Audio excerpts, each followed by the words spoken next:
Hey everybody, welcome to the Dreamer's Edge podcast. So here we are again, roll call once again. I'm going to start. I'm Dimitri, webmaster of thedreamersedge.com. Chris, subtitler and occasional writer. Nicholas, I write video game reviews for thedreamersedge.com. I'm Francois, a librarian. I write occasionally. And yeah, as you mentioned, we're doing the best movies of the 90s to complete our little journey back to the 90s that we started a little bit earlier this week. The 90s were not a bad decade when you compare it to the 80s, I have to say. The technology was starting to catch up, you know what I mean? So stuff was, a little bit more creative in terms of what cinema was becoming. The stories weren't quite as good. They didn't have, the gravitas, so to speak, of the 70s, but, you were kind of reaching a different level, we were kind of learning, that's why I think Pulp Fiction is, a great story to kind of almost encompass what the 90s became. You know what I mean? It's probably good, you know what I mean? But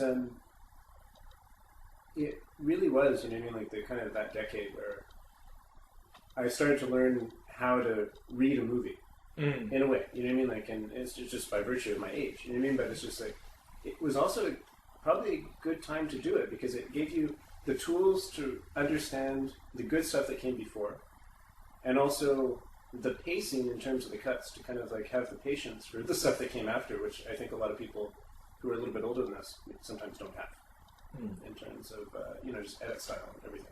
Now, a couple of rules for those of you who may have forgotten.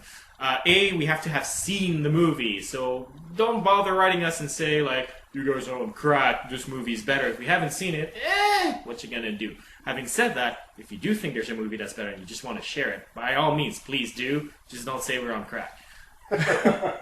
All right. And second part is, it's all subjective. We think this is the best movie. Part of it is probably that it's more favorite than best. It all gets a little bit muddled in there. So again, don't send us angry letters. Or please do, actually. But if you do, understand that we're going to mock you. You might read them out loud. Yes. It's part of the wrap-up to this whole enterprise. All right, so let's go with Nick, actually. Opinionated. Well, in the 90s, I mostly watched action movies, and since the rule is it's only movies you've seen and haven't gone back to see a lot of movies, a lot of it's going to be action. Because you were a teenager back then, yeah, too. Yeah, exactly. And when I think action, okay, you have your normal shoot-em-ups and car driving. Driving? Really? That's all you car chases. Thank you. Car chases. Sometimes they park. Yes. Parallel parking is tough, okay? There was one movie that actually just elevated the action to something that was just crazy I haven't seen before. Was Terminator 2, Judgment Day. I like the way you paused for the colon. They do blow up a bridge in that one. I mean, there were car chases before, but in this one you have an 18-wheeler that chases a scooter, and Arnold that tries to pass him with the bike. Being chased by a robot. Being chased by a robot. Two robots. He's being chased by two robots. One who must save, one who must kill. And the special effects were groundbreaking at the time, and Jim Cameron did a great job on the whole direction thing. So yeah, that's a great movie for me. It's interesting. I consider Terminator 2 to be the second best James Cameron movie ever made. But I have to say, as far as action movies goes, it's hard to not mention. Terminator 2, absolutely. I was a bit of a teenager too at the time, and that whole scene where he invents a new way to pump a shotgun again, recharge it, that whole motion he does when he's on the bike. Everybody who's seen the movie will absolutely just know which scene I'm talking about because everybody goes, "Oh my god, that's so cool!" the first time they see it. And then they try and blow their heads off. Yeah. Don't try that at home, kids. Really don't. But yeah, it's kind of an interesting story. A kid and his robot, and I was choked up at the end. Seriously, the Iron Giant, give me a break. It's you can't kill him. But why? Schwarzenegger at the peak of his art, absolutely. It's art? It's art, yes, absolutely. To date myself, I guess, I think I was 15 when this one came out. Watch it. People on the internet are trying to get your birth date. Yeah. But to date me even more, because I don't even know if radio stations exist anymore, I won a ticket to the premiere. And I was so excited. I brought my girlfriend, and wow, she was in love with me. And that is why it is the best movie ever. But I guess, you know what I mean, it was an exciting movie, it was good. The special effects stand up pretty much, you know what I mean? They're not bad. But I do find it kind of boring as a story. Like, it's just like, chase, chase, chase, get away, chase, chase, chase, get away, chase, chase, chase, get away. A little bit of time travel thrown in there to make it a little bit more serious. It is a chase movie. Maybe that's what I didn't get. It's because I wish they had stopped at Terminator 2 is the thing. They did. There was Terminator 1, Terminator 2, then the TV series about 10, 15 years later. There was also a series that looked a lot like it called Terminator 3, which had a sequel called Salvation. But I finally really ripped off the source material. I didn't really like it. It was like Italian rip-offs, you know? Yeah, pretty much. I think in your presentation of the movie, you're downplaying a little bit some of the cool stuff in the screenplay as well. I mean, yes, you're right that it is a chase movie. For sure. When he walks into the police station, like, that's pretty awesome. And, you know. I think Terminator 2 was also very groundbreaking from the standpoint of special effects, particularly with the T-1000. Like, that's a huge deal for the time, I think. Well, it was only a step away from what he'd already done in The Abyss, right? But like more complex and James this and Cameron, that, like, you know, just better done. Essentially, he perfected it. Yeah. But in terms of the story, what I like about it as well is that it has sort of a cool story, especially if you watch the extended edition, which has actually a fuller story and more Edward Furlong. Who was good. He was a good. He was absolutely a very good kid. He's even better in Pet Sematary too. Wow. But it has this whole idea of, like, because, you know, a lot of people will point out that the time travel aspect of it sort of contradicts the rules set up in the first movie, and they sort of address it and sort of like, this is what cycles of violence look like. If you hold on to your anger, then you just repeat the timeline, essentially, and it's only when Sarah Connor sort of accepts to sort of even conceive of another possibility that things move forward in the human's direction. And I mean, it's very simplistic, because, you know, it is a James Cameron movie, for heaven's sake.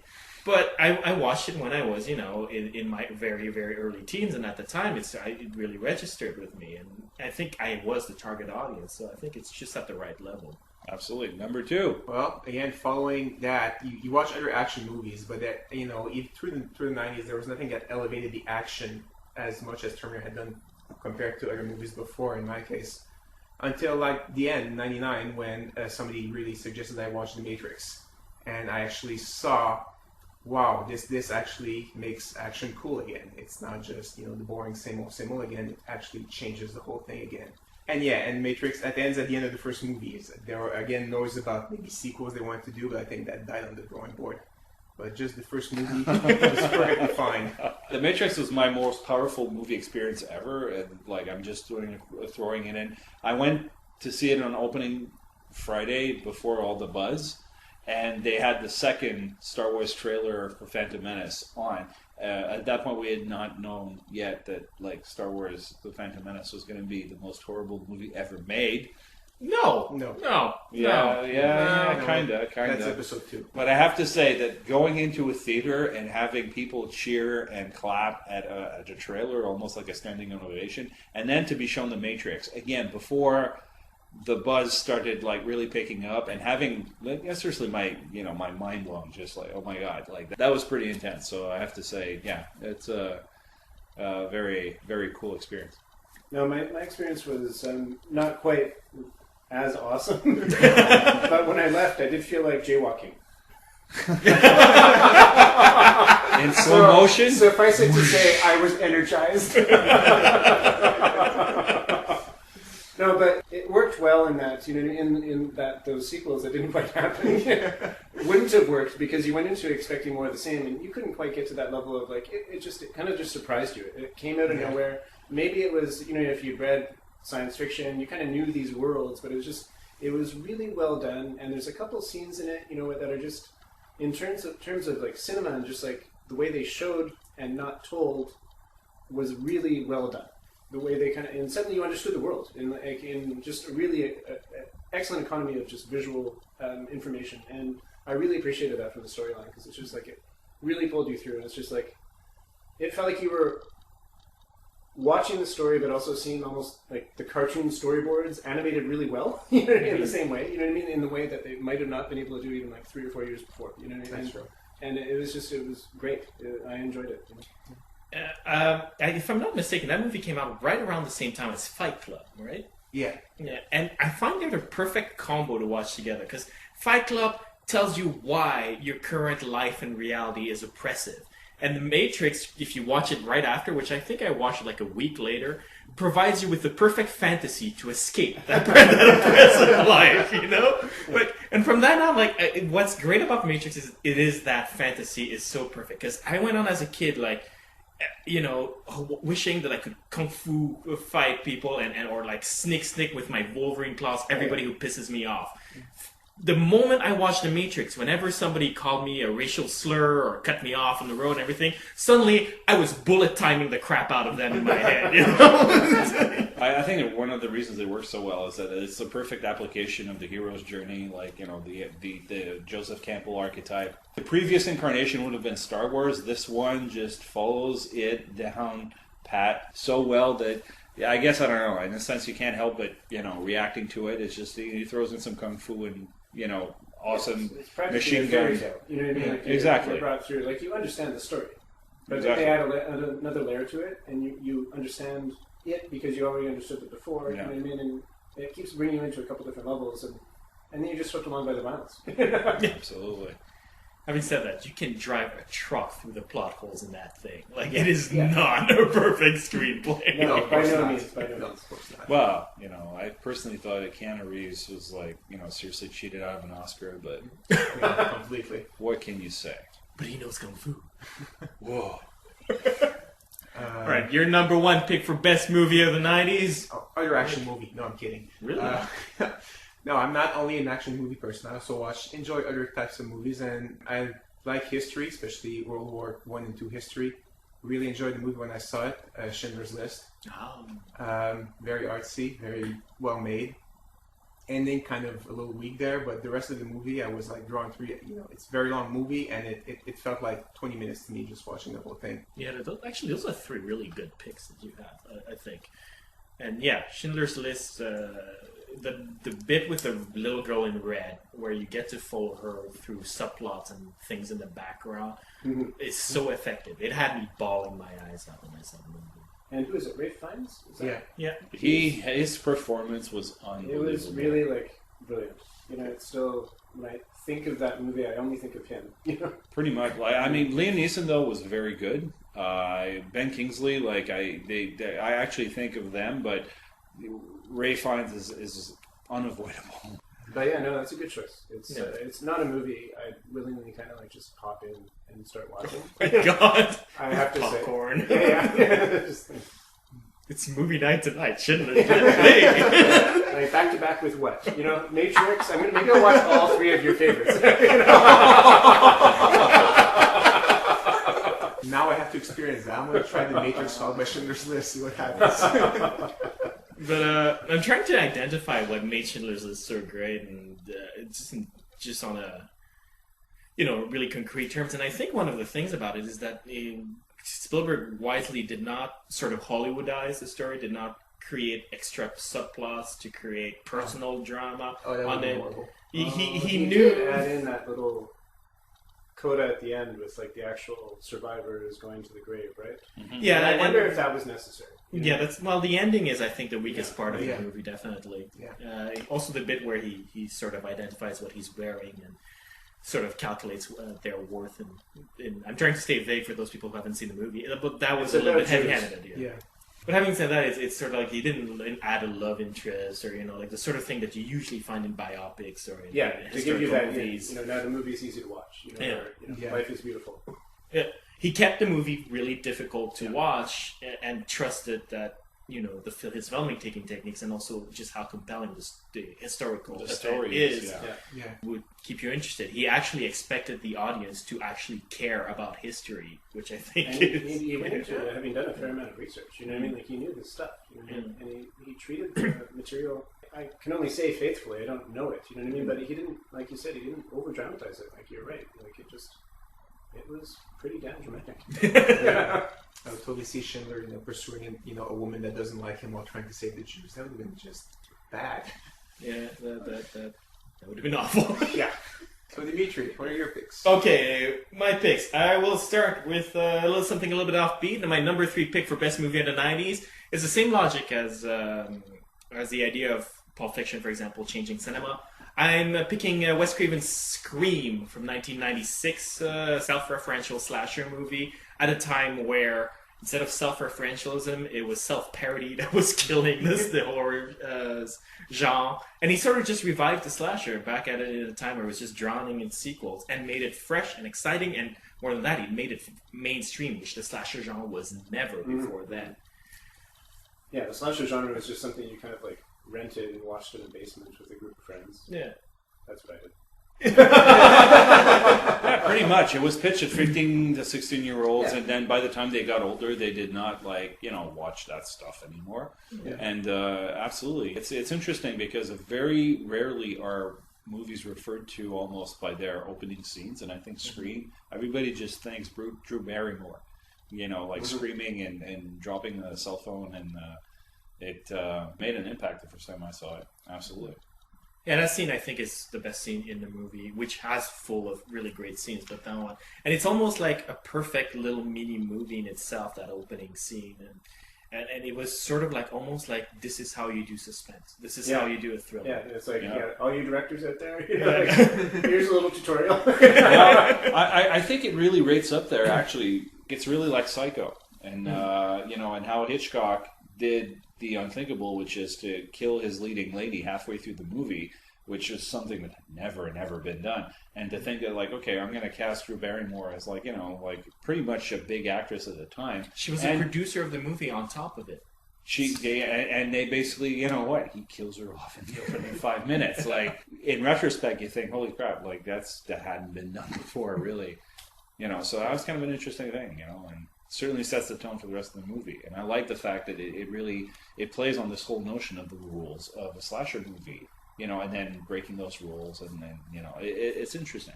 I actually saw the movie 3 times. I saw it at the Palace. If you remember Montreal Natives, yes. There was a brief moment where you could watch movies there for $1.50, and there was many classes that were skipped for many afternoons. I even saw Titanic there. The only reason probably because it cost me $1.50, but whatever, $1.50. But I missed the opening scene twice because I was sneaking from another movie because I didn't even want to pay the $1.50. And it took the 3rd time to finally say, no, I'm going to go see this movie now. And then I left after the opening because I'd find that a good So you're a bit of a completist. Yeah, I guess that's what it comes down to, the collector mentality. You mentioned the self-referentialism in there, and I find what's cool about Scream as well is that it's a little bit more clever than people give it credit for in terms of there's 2 satires going on. There's one satire that's the rules of the horror movie, and the second satire is more of a social satire because it was right around the time that the public policy groups like Concerned Mothers of America and all that were down on horror movies the way that they're down on video games right now, and sort of this is causing the evil in the world. And he just sort of took the piss out of that by just presenting you really think that kids are that susceptible and will follow horror movies to that level? Let's see what the world would look like if kids were that dumb, And the killers at the end, their speech is about what the movies made me do it. It was peer pressure and all of that. It's so preposterous and so hilarious just from that level. Very true. And then Columbine happens. Columbine, yes, exactly. 2 sequels later, it happened. He was like, Number 2. My number 2 pick was actually going to be Terminator 2 Judgment Day, but we've already talked about it, so I'm going to just talk about another movie that was sort of my runner-ups, and I'm going to go with Aladdin, Disney's Aladdin. Interesting. Because that was right when... It was Little Mermaid first, then Aladdin, right? And then... Yes. But that was really kind of like the revival of the... I think Aladdin to me struck me because of Robin Williams' ability to bring something interesting. It was the first movie where I thought, okay, they took this really gifted voice actor, and they really harnessed his ability to go off script. It was a very interesting movie for that. I remember thinking and some of the jokes, it was also one of the early movies that I thought really was pitching jokes to different levels. That's exactly it. That's the thing, and that's why I wanted to talk about it specifically for the same reason. Movies were made a certain way before that movie came out, then they were made a different way. And Aladdin, even though it didn't generate that Disney revival, I think Little Mermaid did, or cement it, I think Beauty and the Beast did. What it did is it introduced a pop culture reference cartoon for kids. That sort of 2 levels, as you mentioned. You wouldn't have Shrek or Puss in Boots or any of DreamWorks' catalog without Aladdin, you know? No, I completely agree. That's a really good choice. And it did follow in the line, I think, with what Disney had been doing in the 50s, you know what I mean? Like trying to elevate animation, but it's just like, it really used the medium in a different way, you know? And the special effects that now we see with CG hadn't caught up to what they could do with, you know, normal animation at that point, you know what I mean? So it was smart to not try and make, you know, Prince of Persia. Oh no, we did do that. Oh. But so it was great in tone, and it really captured everything. And you know, it's a kid's story, but yeah, you're right. Like it really pitched at a different level. Yeah. And then I think it's the first Disney movie to actually explore the romance between the two leads, where they don't just instantly fall in love, but they actually have to work at it together, which was also, as a kid for me, that was sort of a pretty important moment in my cartoon watching history, you know?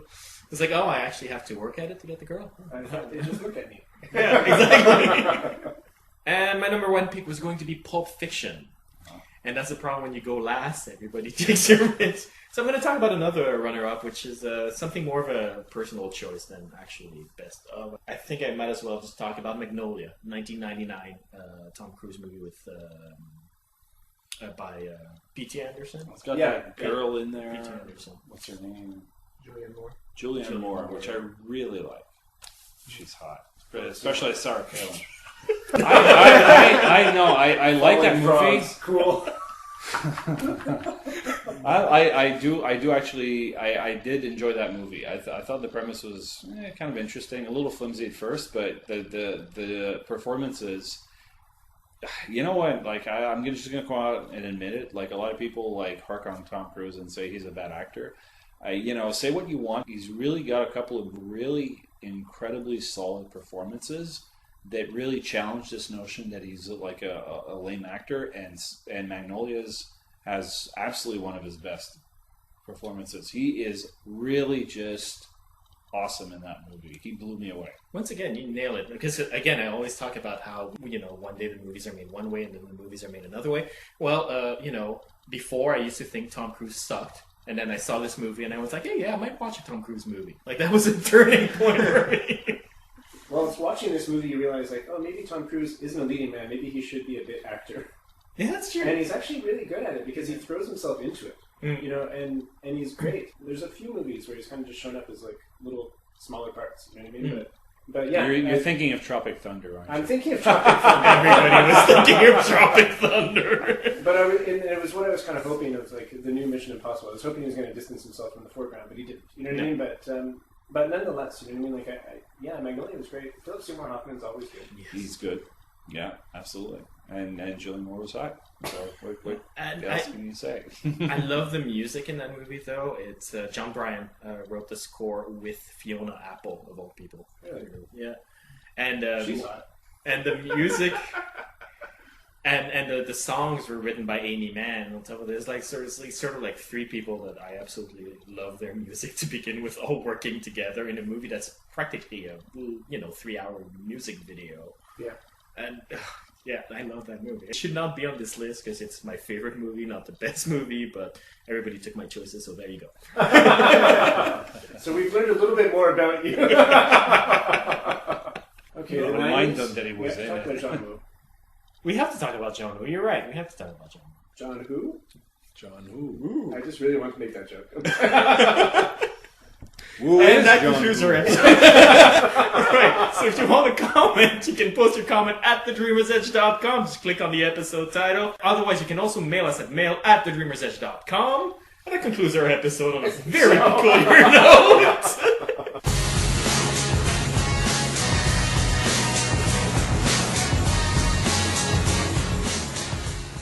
And Arnold that tries to pass him with being the bike. chased by a robot. Being chased by a robot. Two robots. He's being chased by two robots. One who must save, one who must kill.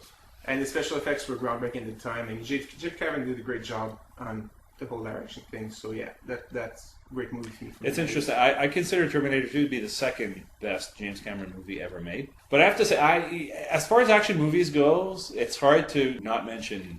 I mean, Terminator 2, absolutely. I was a bit of a teenager, too, at the time, and that whole scene where he invents a new way to pump a shotgun again, like recharge it. Like that whole motion he does when he's on the bike. Everybody who's seen the movie will absolutely just like know which scene I'm talking about because everybody goes, "Oh my god, that's so cool!" the first time they see it. No, and then they try and blow their heads off. In terms of just edit style and everything. Now, a couple of rules for those of you who may have forgotten. We have to have seen the movie, so don't bother writing us and say, like, you guys are on crack, this movie's better. If we haven't seen it, what you gonna do? Having said that, if you do think there's a movie that's better and you just want to share it, by all means, please do. Just don't say we're on crack. Alright. And the second part is, it's all subjective. We think this is the best movie. Part of it is probably that it's more favorite than best. It all gets a little bit muddled in there. So again, don't send us angry letters. Or please do, actually. But if you do, understand that we're going to mock you. You might read them out loud. Yes. That's part of the wrap-up to this whole enterprise. I mean, the stories weren't quite as good. They didn't have, like, the gravitas, so to speak, of the 70s. But, you were kind of reaching a different level. We were kind of learning, that's why I think Pulp Fiction is, a great story to kind of almost encompass what the 90s became. You know what I mean? It's probably good, you know what I mean? But it really was, the kind of that decade where I started to learn how to read a movie in a way, you know what I mean? And it's just by virtue of my age, you know what I mean? But it's just it was also probably a good time to do it because it gave you the tools to understand the good stuff that came before and also the pacing in terms of the cuts to kind of have the patience for the stuff that came after, which I think a lot of people who are a little bit older than us sometimes don't have. All right, so let's go with Nick, actually. Opinionated. Well, in the 90s, I mostly watched action movies, and since the rule is it's only movies you've seen and haven't gone back to see a lot of movies, a lot of it's going to be action. Because you were a teenager back then, too. Yeah, exactly. And when I think action, okay, you have your normal shoot-em-ups and car driving. Driving? Really? That's all you car chases. Thank you. I mean, car chases. Sometimes they park. Yes. Parallel parking is tough, okay? There was one movie that actually just elevated the action to something that was just, crazy I haven't seen before. It was Terminator 2, Judgment Day. I like the way you paused for the colon. They do blow up a bridge in that one. I mean, there were car chases before, but in this one you have an 18-wheeler that chases like a scooter.